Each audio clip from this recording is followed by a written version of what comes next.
சின்மயி 2 பேருடைய குரலுக்கும் வர பாராட்டுகளை நான் படிச்சுட்டு தான் இருக்கேன். I am very happy for them. Yes of course எனக்கும் சந்தோஷமாக தான் இருக்கு. இதோடைய அடிநாதம் ஒரு எமோஷனல் ஸ்டோரி தான். கதாபாத்திரங்களுக்கு நடுவில் நடக்கிற ஒரு டிராமாவை பேஸ் பண்ணது. இனிமே நீ நானும் ஒன்று கடைசி வரைக்கும். இந்த தடவை எங்களுக்கு ஒரு பெரிய அதிர்ஷ்டம். கமல் சார் முதல்ல இருந்தாரு. ஒரு சரியான நேரத்தில் சிம்பு சாரும் ஜாயின் பண்ணிக்கிட்டாரு. தரமான 2 நட்சத்திரங்கள் இருக்காங்க. அதனால பிரமாதமா படம் வந்துடும் தெரியும். ஆக்ஷன் சீக்வன்ஸ்ல இவ்வளோ ஒர்க் பண்ணியிருக்காங்க. அதை வெளியே கொண்டு வராம ஓரளவுக்கு அப்படியே பண்றாங்க அப்படிங்கும்போது கமல் சாருக்கு எப்பவுமே ஆக்ஷன் தான் ரொம்ப பிடிக்கும். எங்க டைரக்டருக்கும் ரொம்ப பிடிக்கும். இப்போ ஃபுல்லா ஃபார்ம்ல இருக்கிற எல்லாரும் உங்களுடைய கதாநாயகிகள் இவ்வளவு சிறப்பா இருக்காங்களே எப்படின்னு சார்ட்டு கேட்டபோது அவங்க மைக் எடுத்து சொன்னாங்க, அவருடைய கதாநாயகர்கள் சிறப்பா இருப்பாங்க, அதையும் பற்றி சொல்லுங்க. அவருடைய விமனுக்கு கரேஜ் இருக்கும், ஏஜென்சி இருக்கும், அவங்க முடிவெடுக்கிற தன்னம்பிக்கை இருக்கும். அது அவ்வளவு பெரிய ஸ்டோரி இல்லை. I am sure there is exaggeration. Madras டாக்கீஸ்ல ஒரு அனௌன்ஸ்மெண்ட் வந்தது, கடல் ஒரு படம் பண்றாங்கன்னு. சார் பார்க்கணும்னு வெயிட் பண்ணிட்டே இருந்தேன். குறுந்தொகையா இல்ல புறநானூறுடா என்னன்னு தெரியல. ஒரு பாட்டு சொல்லி எதுல இருந்து வந்தது அப்படின்னு கேட்டாரு. தெரியல சார் அப்படின்னு. எங்க எல்லாத்துக்கும் நல்லா தமிழ் தெரியும், நீ கிளம்பலாம் அப்படின்ட்டாரு. பல வருஷங்கள் முன்னாடி அசோக் அசிஸ்டன்ட் டைரக்டரா சேரணும்னு வரும் பொழுது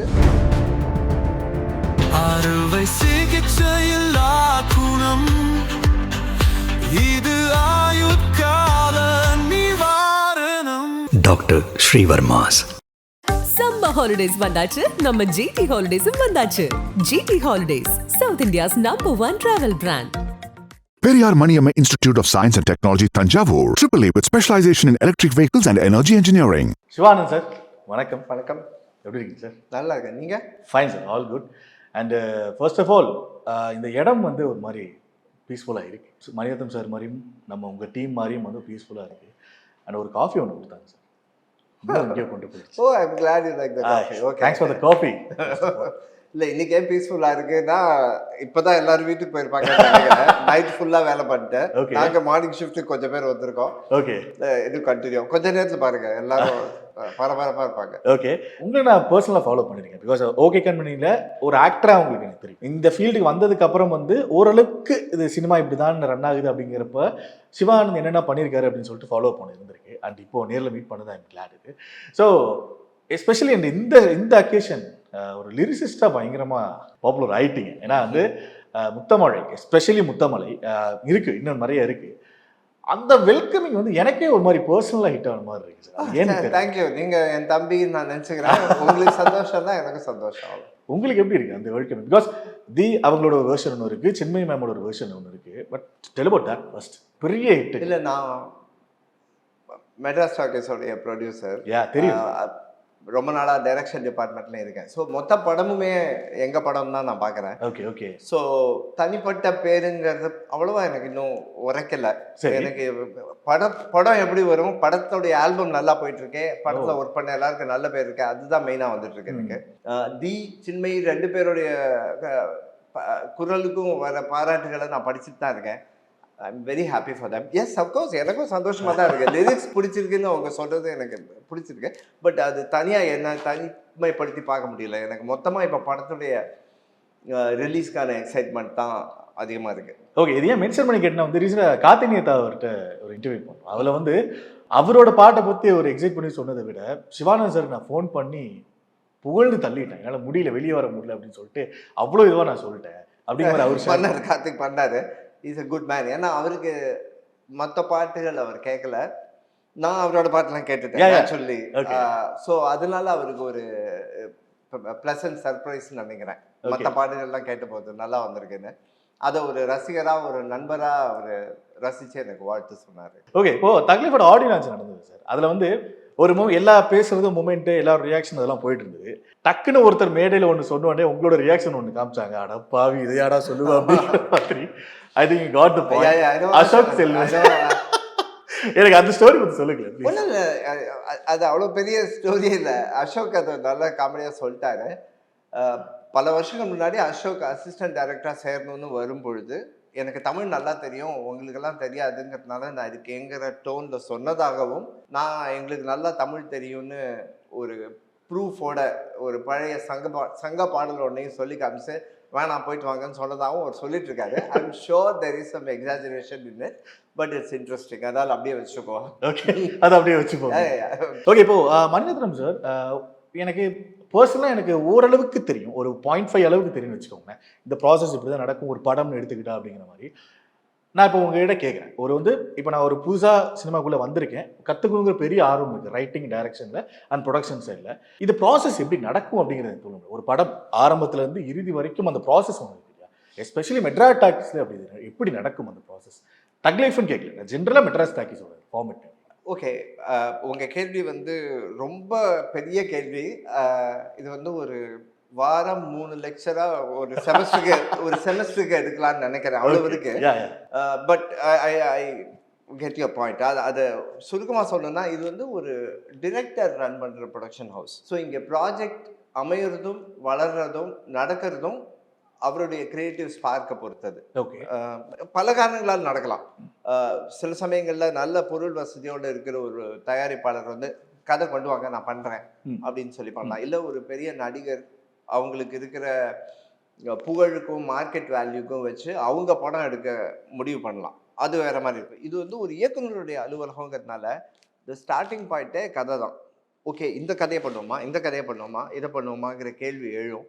அதில் ஒரு கதை முளைச்சி மேலே வரும் இல்லையா, அதுதான் ஸ்டார்டிங். Okay okay. ஸோ எல்லாமே அதை சுற்றி தான் இருக்கும். உதாரணம் கடல் எடுக்க போகிறோம் அப்படிங்கும்பொழுது எல்லாரும் தமிழ்நாட்டு மீனவர்களோட வாழ்க்கையை பற்றி படிக்க ஆரம்பித்தோம். பல கடலோர கிராமங்களுக்கு போய் ட்ராவல் பண்ணி பல புது நண்பர்களை சம்பாதிச்சோம், அவங்களோட தங்கினோம். காற்று வெளியீடை பண்ண போகிறோம்னாக்கா உங்களுக்கு வார் பிளேன்ஸ் பற்றி, டிஃபென்ஸ் பற்றிலாம் நிறைய தெரிஞ்சுக்க வேண்டியது.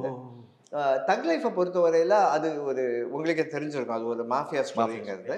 அதுக்கான அடிப்படைகள் நமக்கு ஏற்கனவே பல மாஃபியா படங்கள்ல வராதது என்னெல்லாம் இருக்கும். மாஃபியா கதைகள் நிறைய இருக்கும். ஆனால் இதோடைய அடிநாதம் ஒரு எமோஷ்னல் ஸ்டோரி தான். இது கதாபாத்திரங்களுக்கு நடுவில் நடக்கிற ஒரு டிராமாவை பேஸ், உணர்வுகளுக்கு. ஆமாம், அதனால அவர் கதையை எழுத ஆரம்பிச்சதுலேருந்து எல்லாமே இந்த கதையை எப்படி உருவாக்குறதுங்கிற ஃபோக்கஸில் தான் போயிடும். இந்த தடவை எங்களுக்கு ஒரு பெரிய அதிர்ஷ்டம். கமல் சார் முதல்லேருந்தே இருந்தார். ஒரு சரியான நேரத்தில் சிம்பு சாரும் ஜாயின் பண்ணிக்கிட்டாரு. ஸோ தரமான 2 நட்சத்திரங்கள் இருக்காங்க. அதனால பிரமாதமாக படம் வந்துடும் தெரியும். அது மற்ற ஸ்டார் காஸ்ட் பாருங்க, த்ரிஷா இருக்காங்க, நாசர் சார் இருக்காரு, ஜோஜோ ஜார்ஜ் இருக்காங்க, அசோக் அண்ட் ஐஸ்வர்யா லக்ஷ்மி ஒரு ஸ்பெஷல் கேரக்டர்ஸ் பண்ணுறாங்க. ஸோ அல்டிமேட்லி உங்களுடைய ஸ்டார் காஸ்ட் ரொம்ப ஸ்ட்ராங்காக இருக்குங்கும் பொழுது நீங்கள் அந்த பக்கத்தை பற்றி கவலையே பட வேண்டாம். இல்லை, எனக்கு என்ன ரொம்ப ரொம்ப ரொம்ப பாசிட்டிவாக பார்க்குறேன்னா, இந்த ஸ்டார் காஸ்ட் மேலே எல்லா அட்டென்ஷனும் போயிடுச்சு. தக் லைஃப்ல இவங்கலாம் பண்ணியிருக்காங்க, என்ன பண்ண போகிறாங்கன்னு ஒரு ட்ரைலர் மெட்டீரியலில் பார்த்து எங்களுக்கு ஒன்று இருக்குது. ஆனால் உள்ள இருக்க நியூவான்சஸ் பற்றி எங்களுக்கு எதுவுமே தெரியாது. அது எஸ்பெஷலி எனக்கு பர்சனலாக தோணுச்சுன்னா, ஆக்ஷன் சீக்வன்ஸில் இவ்வளோ ஒர்க் பண்ணியிருக்காங்க, ஆனால் அதை வெளியே கொண்டு வராமல் ஓரளவுக்கு அப்படியே பண்ணுறாங்க அப்படிங்கும்போது எனக்கு ஃபர்ஸ்ட் டைம் நாங்கள் அன்பறிவு மாஸ்டர்ஸோட ஒர்க் பண்ணுறோம். எஸ், அதை பற்றி கேட்கலாம். ஏன்னா அவங்க இப்போ ஃபுல்லாக ஃபார்மில் இருக்கிற full form and each film அவங்களோட ஒர்க்கோட ஸ்டாண்டர்ட் உயர்ந்துக்கிட்டே இருக்கு. ஆமாம் ஆமாம். அந்த ரைடில் நாங்களும் கரெக்டாக ஜாயின் பண்ணோம். அவங்களுக்கும் எங்கள் டைரக்டரோட ஒர்க் பண்ணுறதுல ஒரு கிக் இருந்தது. கமல் சாருக்கு எப்பவுமே ஆக்ஷன் தான் ரொம்ப பிடிக்கும், எங்கள் டைரக்டருக்கும் ரொம்ப பிடிக்கும். So it's an exclusive combination என்னை பொறுத்தவரையில். Okay, super. ஓகே, இப்போ மணிரத்னம் சாரோட அந்த ஃப்ரேமிங் ஒரு கிரியேட்டிவ் ப்ராசஸ் ஒன்று இருக்குது. எஸ்பெஷலி அந்த ஃப்ரேம் வழியாக, அவரோட பாயிண்ட் ஆஃப் வியூ வழியாக, தாட் ப்ராசஸ் வழியாக அவர் கதைகளோட அந்த ஃபீமேல் கதாபாத்திரங்களை உருவாக்குறது ஒன்று இருக்குது. அது ஸ்டார்ட் ஃப்ரம் என்னோட நாலேஜ் இருந்து நான் சொல்கிறேன். எனக்கு மௌனராகம்ல இருந்து இருக்குது, அதுக்கு முன்னாடி பகல் நிலவு அதெல்லாம் இருக்குது. பட் எனக்கு எங்கள் அம்மா அப்பா சொன்னது ஞாபகம் இருக்குது. என்னோட அம்மா எஸ்பெஷலி சொன்னது ஞாபகம் இருக்குது. நான் ஸ்க்ரீனில் மௌனராகம்ல பார்த்த அந்த ரேவதி அழகை தாண்டி நான் வேறு இடத்துலையும் பார்க்கல அப்படின்னாங்க. இது நான் மற்ற யாருமே டவுன் பண்ணி சொல்ல, அவங்களோட பாயிண்ட் ஆஃப் வியூ சொன்னாங்க. எனக்கு இப்போ வரைக்குமே இது பதிஞ்சிருக்கு. அந்த அழகை நான் வேற எங்கேயுமே பார்க்கல அப்படிங்கிற மாதிரி. மணி சார் அவரோட அந்த ஃபீமேல் கேரக்டர்ஸை கிரியேட் பண்ணுறது, இப்போ ட்ரிஷா மேம் வரைக்குமே இருக்கட்டும், அந்த பாயிண்ட்ல எனக்கு சொல்ல முடியும். சாரை கேட்டாக்க பாலச்சந்தர் சார் ஹீரோயின்களை இன்னும் சிறப்பாக காமிச்சதா அவர் சொல்றாரு. அது அவருடைய அடக்கம். டைரக்டர் அஞ்சலி மேனன் ஒன்று அழகாக சொன்னாங்க. நாங்கள் கோழிக்கோடுல கேரளா இலக்கிய விழாக்கு போயிருந்தபோது எல்லாரும் உங்களுடைய கதாநாயகிகள் இவ்வளவு சிறப்பா இருக்காங்களே எப்படின்னு சார்ட்ட கேட்டபோது அவங்க மைக் எடுத்து சொன்னாங்க, அவருடைய கதாநாயகர்கள் சிறப்பா இருப்பாங்க, அதையும் பற்றி சொல்லுங்க அப்படின்னு. ஏன்னா அந்த ரொம்ப சிம்பிளாக பாக்ஸில் பொம்பளைன்னா இப்படி இருக்கணும், ஆம்பளைன்னா இப்படி இருக்கணும்னு இல்லாமல் ரியலிஸ்டிக்காக அவர் காட்டுறதுனால தான் நமக்கு பிடிச்சிருக்குன்னு நினைக்கிறேன். ஓகே. ஏன்னா அவருடைய விமனுக்கு வந்து கரேஜ் இருக்கும், ஏஜென்சி இருக்கும், அவங்க முடிவெடுக்கிற தன்னம்பிக்கை இருக்கும்.